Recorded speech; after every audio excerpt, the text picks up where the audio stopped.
George Soros warns China is facing an economic crisis. China is facing an economic crisis after a real estate boom ended with a bang last year, according to investor George Soros. The billionaire said in a speech at Stanford University's Hoover Institution Monday that President Xi Jinping may not be able to restore confidence in the troubled industry, which has been hit by a series of defaults by developers and falling prices for land and apartments. China's real estate boom was based on an unsustainable model that benefited local governments and encouraged people to invest the bulk of their savings in property, Soros said. Government policies designed to curb the boom made it difficult for indebted real estate behemoth Evergrande to pay its debts, he added. The developer is reeling under more than $300 billion of total liabilities, including about $19 billion in offshore bonds held by international asset managers and private banks on behalf of their clients. Evergrande has been scrambling for months to raise cash to repay lenders. Government officials have been sent into the company to oversee a restructuring, but there's little clarity about what comes next. Evergrande has appealed for more time, but some lenders appear unwilling to wait.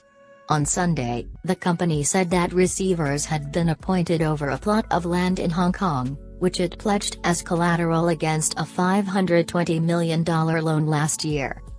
It remains to be seen how the authorities will handle the crisis, Soros said, during a panel discussion about developments in China and how the United States should respond.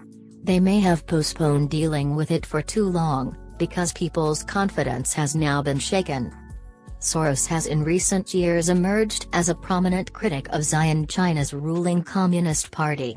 The legendary investor and chair of the Open Society Foundation said in September that asset manager BlackRock was making a tragic mistake by doing more business in China.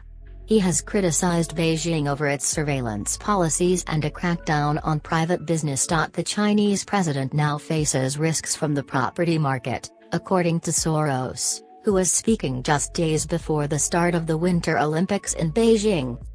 Falling prices will turn many of those who invested the bulk of their savings in real estate against Xi Jinping, Soros said, adding that the current situation doesn't look promising.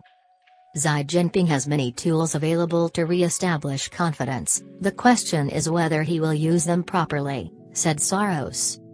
Analysts have long been concerned that Evergrande's collapse could trigger wider risks for China's property market, hurting homeowners and the broader financial system.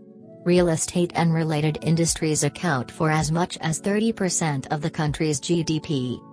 China's economy expanded 8.1% last year, far exceeding the government's own targets. But weakening growth in the closing months of 2021 suggests the real estate crisis, renewed COVID outbreaks and Beijing's strict approach to controlling the virus are taking a toll. The International Monetary Fund expects economic growth to slow dramatically to 4.8% in 2022. If you liked our video, click like and subscribe to our channel, follow the Warm News on our channel.